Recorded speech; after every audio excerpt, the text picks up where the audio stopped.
Hello everyone, I welcome you all once again to my education channel Prabhavi education अब सबका स्वागत है। And president हम लोगों ने शुरू किया था एंड इसका आज ये 17.4 चैप्टर है। इस सीरीज़ में मैंने इंडियन पॉलिटी कवर की है। अब तक 17th चैप्टर 16 तक तो ऑलरेडी कवर है, 17th मैं कवर कर रहा हूँ, तो बहुत जल्दी इसको कंप्लीट कर लेंगे। जस्ट लाइक इंडियन इकोनॉमी की जो सीरीज़ है जहाँ पे पीडीएफ भी अवेलेबल है। सो आई अंडरस्टैंड कि सबसे इम्पॉर्टेंट यूपीएससी के एग्जामिनेशन में क्या है, पढ़ लेना ज़रूरी नहीं है, याद होनी चाहिए चीज़ें। याद रखने के लिए चीज़ों को अगर मतलब अच्छे से आपके दिमाग में बैठ जाए तो I think revision is very important. Revision, ठीक है, अच्छी आपको नोट्स मिल जाए, ठीक है, अच्छी नोट्स मिल जाए और आप उसको रिवाइज कर लो पहले वीडियो देख के, तो ये आपके लिए कहीं ना कहीं बून साबित होगा, कहीं ना कहीं वरदान की तरह आपको काम करेगा। एंड ये सारे चीज़ों को मैं कैलकुलेट किया जब मैंने सोचा कि यार कैसे, मतलब मैं वीडियो प्रोवाइड ही कर दूँ अगर नोट्स ना दूँ आपको। मैं मान लो यहाँ पे पिक्चर लगा के आपको बता दूँ, जैसे लोग करते हैं, बहुत सारे यूट्यूब चैनल्स हैं जो ऐसे ही पढ़ाते हैं, पिक्चर लगा दिया, उस पर एक्सप्लेन कर रहे हैं। पिक्चर लिखोगे क्या जाके, आपको वर्ड्स चाहिए, आपको चाहिए फैक्ट्स, आपको चाहिए वहाँ पे पॉइंट्स लिखने के लिए। It's not only about prelims अगर आपने मान लो क्लियर कर भी लिया धक्का खा के एंड आप मेंस में ना लिख पाओ तो ये कोई मतलब बनता नहीं। तो इसलिए मैंने इन सीरीज़ को इस हिसाब से तैयार किया है ताकि आपको नोट्स अवेलेबल हो जाए। नोट्स अवेलेबल हो जाएगा, एक बार अगर वीडियो देख लोगे उसके बाद आपके पास नोट्स रहेगा तो आप मल्टीपल टाइम रिवाइज कर सकते हैं। And see, it is really important. Revision ना हो आदमी का तो सब कुछ वेस्ट है भाई, बिल्कुल वेस्ट है। एंड वैसे तैयारी का क्या फ़ायदा यार, आज पढ़ रहे हो कल भूल रहे हो, आज पढ़ रहे हो कल भूल रहे हो। मैं समझता हूँ कि कंठस्थ होनी चाहिए चीज़ें, आपको एक सीरीज़ में पढ़ना चाहिए, आपको रिवीजन भी करना है। तो पीडीएफ इज़ एक्सट्रीमली इम्पॉर्टेंट, जैसा कि मेरे इकोनॉमी वाले सीरीज़ में है, बहुत फ़ायदा हो रहा है स्टूडेंट्स को वहाँ पे। I have provided the PDF also over there and in this series I'm promising कि मैं already PDF तो बना ही रहा हूँ, कंप्लीट हो जाने पे मैं तुरंत ही PDF आपको अपलोड कर दूंगा, आप उसको ले लेना। एनीवे, अगर आप चैनल पे नए हैं तो सब्सक्राइब जरूर कर लेना, बेल आइकन को जरूर प्रेस कर लेना ताकि आपको नोटिफिकेशन मिलता रहे टाइम से विदाउट वेस्टिंग टाइम। ऑलरेडी मैंने 1-2 मिनट ले लिया है आपका, तो अब शुरू करते हैं प्रेसिडेंट चैप्टर के ordinance making power of president को। तो इस वीडियो में हम जानेंगे कि ऑर्डिनेंस मेकिंग क्या होता है और ये पावर प्रेसिडेंट के पास है तो इस पे क्या कुछ लिमिटेशंस हैं, इसमें क्या क्या कंडीशंस हैं, कैसे ये लगता है, क्या ये एक एक्ट की तरह ही काम करता है, सारी चीज़ें जानेंगे ordinance making power of president के द्वारा। तो चलिए शुरू करता हूँ। पहला यहाँ पे पॉइंट है कि देखिए ordinance making power of president किस आर्टिकल में दिया गया है, तो भाई साहब आंसर है आर्टिकल 1, 2, 3। यही वो आर्टिकल है जहाँ पे ब्रॉडली प्रोविजंस दिए गए हैं, ये बताया गया है कि ऑर्डिनेंस मेकिंग पावर प्रेसिडेंट का क्या होता है। तो सबसे पहले बता दूँ कि ये तभी ऑर्डिनेंस बना सकते हैं प्रेसिडेंट, ऑर्डिनेंस तभी बना सकते हैं। ऑर्डिनेंस क्या होता है, जस्ट एक अध्यादेश है जो कि एक एक्ट की तरह ही काम करता है। देखिए कई बार क्या होता है कि लोकसभा सेशन में नहीं होती है, मतलब पार्लियामेंट सेशन में नहीं है, लेकिन कई अर्जेंट बिजनेसेस होते हैं, अर्जेंट मैटर्स होते हैं जहाँ पे एक्ट बनाना है, जिस पे एक्ट की ज़रूरत है, कुछ गाइडलाइंस चाहिए, कुछ रूल्स रेगुलेशन चाहिए। एक्ट एंड ऑर्डिनेंस सब रूल्स हैं, रूल्स एंड रेगुलेशंस है किसी भी मैटर को डील करने के लिए।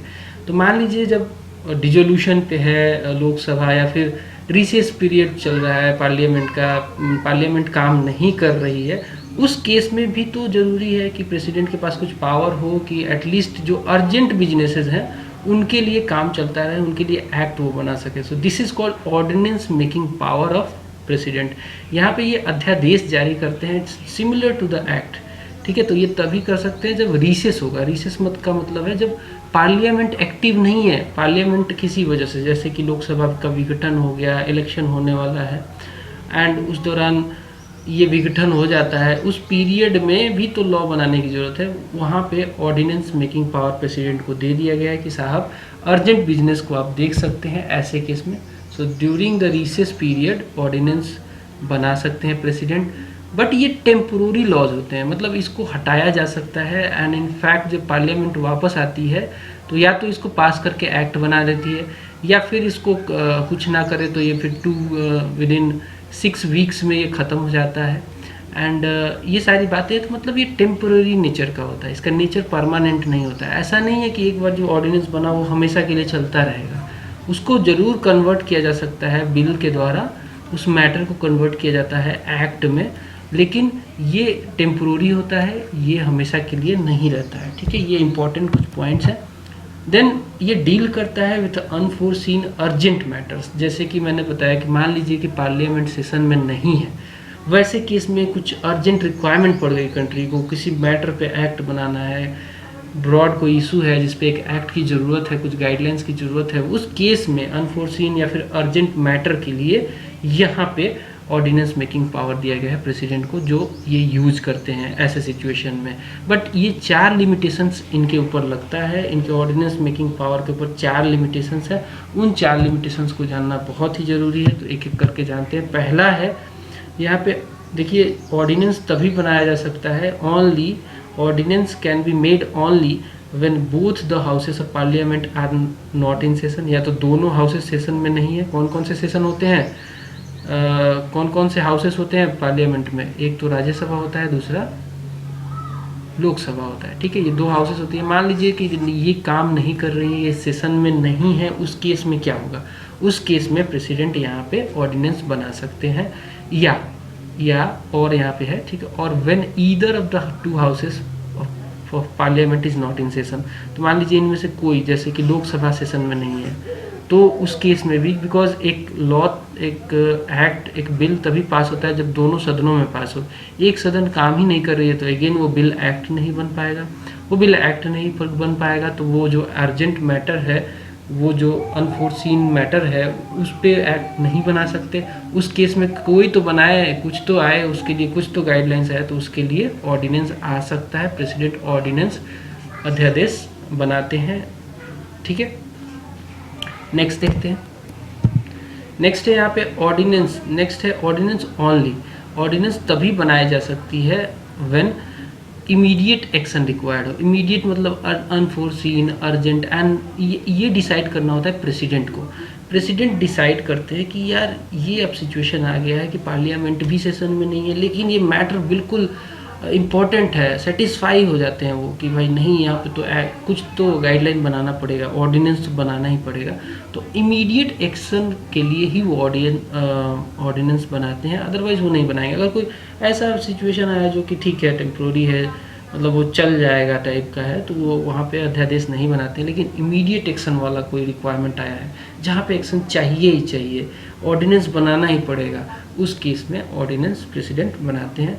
देखिए, सुप्रीम कोर्ट के पास एक केस आया था जिसको कूपर केस कहते हैं, जो कि 1970 में आया था, और सुप्रीम कोर्ट ने यहाँ पे रूलिंग दी थी, हेल्ड किया था। यहाँ पे बोला था कि देखिए, जो सेटिस्फेक्शन है प्रेसिडेंट का कि भाई ऐसा सिचुएशन आ गया है कि यहाँ पे ऑर्डिनेंस बनाना ही बनाना है, उसको क्वेश्चन किया जा सकता है कोर्ट में, उसको क्वेश्चन किया जाता है कोर्ट में, किया जा सकता है on the ground of mala fide. मान लीजिए कि प्रेसिडेंट ने कुछ डेलिबरेटली ऐसा किया है, जानबूझ के कुछ ऐसा किया है कि वो एक्ट अपना ऑर्डिनेंस बना लें।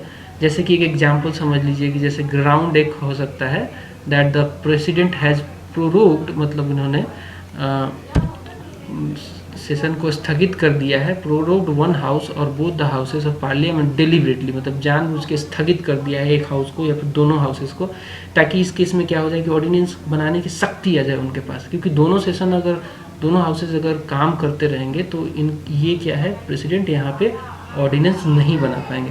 तो ये क्या करते हैं कई बार कि मान लीजिए इन्होंने जानबूझकर डेलिबरेटली इन्होंने किसी एक हाउस को या फिर दोनों हाउस को इन्होंने प्रोरोग कर दिया, मतलब स्थगित कर दिया है, उस केस में इनके पास पावर आ जाएगा ऑर्डिनेंस बनाने का। मतलब यहाँ पे इन्होंने बाईपास किया है द पार्लियामेंट्री डिसीजन, बाईपास किया है द पार्लियामेंट्री डिसीजन। इस ग्राउंड पे सुप्रीम कोर्ट क्वेश्चन कर सकती है, सुप्रीम कोर्ट में कोई भी जा सकता है, सुप्रीम कोर्ट जुडिशियल रिव्यू में ले सकती है इस मैटर को कि नहीं भाई यहाँ पे आपने गलत किया है, आपने जानबूझ के ये काम किया है, इसलिए आपका जो ये पावर है, यहाँ पे जो ऑर्डिनेंस है उसको भी नल एंड वॉइड किया जा रहा है। ठीक है, तो ऐसा कर सकती है सुप्रीम कोर्ट। 38वां कॉन्स्टिट्यूशनल अमेंडमेंट एक्ट आया था 1975 में, इंदिरा गांधी ने इसको अमेंडमेंट किया था। इंदिरा गांधी ने क्या किया, इसको बोला कि जो प्रेसिडेंट का जो सेटिस्फेक्शन है, जो उनको लगता है कि नहीं अब सिचुएशन आ गया है कि ऑर्डिनेंस बनाना पड़ेगा, उसको बियॉन्ड जुडिशियल रिव्यू होना है। वो मतलब उस सेटिस्फेक्शन इज़ फाइनल, उसको जुडिशियल रिव्यू में नहीं रखा जा सकता है। मतलब कोई भी कोर्ट इस मैटर को जांच नहीं कर सकती है, उसको जुडिशियल रिव्यू में नहीं ले सकती है। ऐसा अमेंडमेंट एक्ट ला के 38 जो कि 1975 में आया था, इंदिरा सरकार ने ऐसा प्रोविज़न बना दिया था। बट जब इंदिरा सरकार हारी, जब 1977 में 1977 में इलेक्शन हुआ और मोरारजी देसाई की जो जनता पार्टी है वो जीत के आई, तो उन्होंने इस प्रोविज़न को डिलीट कर दिया by the 44th constitutional amendment act 1978। ये एक्ट आया था 1978 में। बेसिकली इसने बहुत सारे प्रोविज़न को, जो 38th कॉन्स्टिट्यूशनल अमेंडमेंट एक्ट के थे, जो अगेंस्ट द कॉन्स्टिट्यूशन थे, बहुत सारे ऐसे थे कि जहाँ पे ये इसलिए किया गया था ताकि इंदिरा गांधी नहीं चाहती थी कि उनको कोई क्वेश्चन करे, वो निरंकुश शासक बनना चाहती थी। तो कई सारे ऐसे जो प्रोविज़न थे उनको यहाँ पे डिलीट कर दिया मोरारजी देसाई की सरकार ने। बहुत अच्छा किया, मैं इसको सपोर्ट करता हूँ, because anything which is against the democracy is not allowed in the constitution. तो ये ऐसा ही कर रही थी, पूरा प्लेटफॉर्म ही चेंज करना चाहती थी इंदिरा सरकार, ठीक है, जिसको यहाँ पे डिलीट कर दिया गया बहुत सारे प्रोविजंस को। इसमें से एक ये भी था कि जो सेटिस्फेक्शन होगा, जो सिचुएशन ऐसा आ गया है, प्रेसिडेंट को लगता है कि ऑर्डिनेंस बनाना पड़ेगा, वो सेटिस्फेक्शन बियॉन्ड जुडिशियल रिव्यू नहीं होगा, उसको डिलीट कर दिया गया 44th कॉन्स्टिट्यूशनल अमेंडमेंट एक्ट के द्वारा। आगे बढ़ते हैं। अब देखिए को एग्जिस्टेंस, मतलब जो ऑर्डिनेंस बनाते हैं प्रेसिडेंट, वो कहीं ना कहीं बिल्कुल समान है जो एक्ट बनता है पार्लियामेंट के द्वारा पास होकर। बहुत सारे उसके मैटर्स में मिलते जुलते रहते हैं, वो एक जैसे हैं, जैसे कि बट एक चीज़ है, ड्यूरेशन एक जैसा नहीं होता है। जैसे पार्लियामेंट एक्ट चलता रहता है, जब तक उसमें आप अमेंडमेंट ना करो, रिपील ना करो, वो चलता रहेगा। लेकिन जो ऑर्डिनेंस है वो चलता नहीं रहेगा, या तो उसको कन्वर्ट करना पड़ेगा या तो फिर उसको ख़त्म करना पड़ेगा। तो एक ड्यूरेशन का ही अंतर है, बाकी सब कुछ सेम है। And ordinance can be issued only on those subjects on which the parliament can make laws. तो जिस पे पार्लियामेंट लॉ बनाती है उसी पे ऑर्डिनेंस भी बनता है, तो हुआ ना same. And ordinance is subject to the same constitutional limitation, जैसे कि एक पार्लियामेंट्री एक्ट पे लगता है। पार्लियामेंट्री एक्ट के द्वारा किसी का फंडामेंटल राइट क्या लिया जा सकता है? नहीं। वैसे ही ऑर्डिनेंस के द्वारा क्या किसी का फंडामेंटल राइट लिया जा सकता है? नहीं। तो सब कुछ सेम है except the duration. Next it must be laid before both the houses of parliament when it reassemble. अब देखिए ऑर्डिनेंस तभी बनाते हैं प्रेसिडेंट जब ऐसा होता है कि या तो एक सदन जो है, एक हाउस जो है वो डिसॉल्व है, या फिर मतलब काम में नहीं है, उस समय डिसोल्यूशन पे है, या तो दोनों है। लेकिन जब ऑर्डिनेंस बन गया एंड फिर से मतलब इलेक्शन हुआ और दोनों सेशन अब काम कर रही हैं, दोनों हाउसेस काम कर रही हैं, जब रीअसेंबल हो गई हैं, उस केस में उस ऑर्डिनेंस को सामने रखना पड़ेगा ताकि इसको ये या तो अप्रूव करे। It can be approved by the assembly, it can be approved by the parliament. If it is approved then it become act. तो जिस ऑर्डिनेंस को ये लोग अप्रूव कर देते हैं, दोनों हाउसेस में अप्रूव होना चाहिए, एक हाउस से काम नहीं चलता है। दोनों हाउसेस में अगर अप्रूव हो जाएगा तो ये एक्ट बन जाएगा। वैसा भी हो सकता है कि जब दोनों हाउसेस कोई एक्शन ही ना ले, कोई एक्शन ना ले, सामने रखा गया बट कोई एक्शन नहीं ले रहा है, तो उस केस में क्या होगा, ये जो ऑर्डिनेंस है ये सीज हो जाएगा, cease to operate on the expiry of 6 weeks from the reassembly. जिस डेट को रीअसेंबली हुई है उसके 6 महीने बाद, 6 सप्ताह बाद अगर कोई एक्शन मतलब इनिशियली ही नहीं हुआ है, कोई एक्शन इस बीच में नहीं होता है पार्लियामेंट के द्वारा, तो वो सीज हो जाएगा। ये टाइम ड्यूरेशन है। It may also cease to operate even earlier, पहले भी हो सकता है जब पार्लियामेंट की दोनों हाउसेस इस रिजोल्यूशन को रद्द कर दे, पहले ही इस पर वोटिंग करके रद्द कर दे, डिसअप्रूव कर दे इस रिजोल्यूशन को, तो ये क्या होगा कि पहले भी 6 वीक से पहले भी ये ख़त्म हो सकता है। I hope I am very clear. Next, the maximum life of an ordinance can be 6 months and 6 weeks। तो मैक्सिमम लाइफ देखिए यहाँ पे, मैक्सिमम लाइफ एक ऑर्डिनेंस की होती है 6 महीने या फिर 6 वीक। इसका मतलब क्या है? इसका मतलब ये है कि मान लीजिए कई बार क्या होता है कि जब डेट ही चेंज कर दिया जाता है। देखिए 2 सदनों के बीच में मैक्सिमम गैप 6 मंथ से ज़्यादा नहीं हो सकता है। 2 जो लोकसभा है, जैसे मान लीजिए कि एक लोकसभा आज डिसॉल्व हो गई, तो इसके बाद इसके 6 मंथ में फिर से इसको रीअसेंबल होना ही होना है, इससे ज़्यादा ये नहीं जा सकती है। तो इस केस में ऑर्डिनेंस का भी जो मैक्सिमम टाइम होगा वो 6 मंथ ही होगा। मतलब क्या होता है, मैंने यहाँ पे बताया था कि जब मान लीजिए कि रीअसेंबली होती है, उसके 6 वीक बाद तक ये चलता रहता है अगर कोई एक्शन ना लिया जाएगा। लेकिन यहाँ पे तो यार 6 महीने के बाद ही रीअसेंबल किया जा रहा है, तो इसका मतलब ये है कि रीअसेंबली 6 महीने पे ही हो रही है, एग्जैक्टली 6 महीने पे हो रही है। तो उस केस में क्या यहाँ से 6+6 वीक हो सकता है क्या? नहीं, इसका जो जिस दिन रीअसेंबल होगी उसी दिन ही ये सीज हो जाएगा। मतलब जो लाइफ है ऑर्डिनेंस का वो ओनली 6 मंथ हो सकता है या फिर 6 वीक हो सकता है, किसी केस में 6 मंथ से ज़्यादा नहीं हो सकता है। ये क्वेश्चन आता भी है, याद कर लो। ऑर्डिनेंस का जो मैक्सिमम टाइम है वो 6 मंथ हो सकता है, उससे ज़्यादा नहीं हो सकता, या फिर 6 वीक हो सकता है। 6 वीक से भी ज़्यादा नहीं हो सकता। अगर 6 वीक मान लो अगर जिस दिन रीअसेंबली हो गई तो उसके 6 वीक से ज़्यादा नहीं हो सकता है, लेकिन मैक्सिमम जो ड्यूरेशन है वो 6 मंथ से ज़्यादा नहीं हो सकता है। नेक्स्ट है, इट कैन ऑल्सो प्रेसिडेंट जो है can also withdraw an ordinance at any time, जब भी चाहे वो विड्रॉ कर सकते हैं। लेकिन एक बात इंपॉर्टेंट है यहाँ पे बता दूँ कि जो पावर है ऑर्डिनेंस मेकिंग पावर जो है जो प्रेसिडेंट का, वो डिस्क्रिशनरी नहीं है। डिस्क्रिशनरी नहीं का मतलब क्या है कि प्रेसिडेंट खुद से ही ओनली डिसीजन ये नहीं ले सकते हैं, उनको एडवाइस पे काम करना पड़ता है, advice of the council of minister headed by the prime minister. तो जब वो ऑर्डिनेंस बनाते हैं इनफैक्ट तब भी उनको एडवाइस लेना पड़ता है काउंसिल ऑफ मिनिस्टर से, जो कि जिनको हेड किया जाता है पीएम के द्वारा। वो एडवाइस करेंगे तभी वो ऑर्डिनेंस बनाएंगे, एंड इनफैक्ट जब ख़त्म करना होगा तब भी उनके एडवाइस की ज़रूरत होती है। तो ये पावर इनका डिस्क्रिशनरी नहीं है, ये यहाँ पे कर तो यही रहे हैं लेकिन सब कुछ एडवाइस आ रहा है नीचे से मतलब council of minister and PM से आ रहा है। ठीक है, अब आगे बढ़ते हैं। जो ऑर्डिनेंस है, ordinance like any other legislation जो कि पार्लियामेंट बनाती है, एक्ट जो भी है, कैन बी रेट्रोस्पेक्टिव। रेट्रोस्पेक्टिव का मतलब ये है कि ये पिछले डेट से भी लागू किया जा सकता है।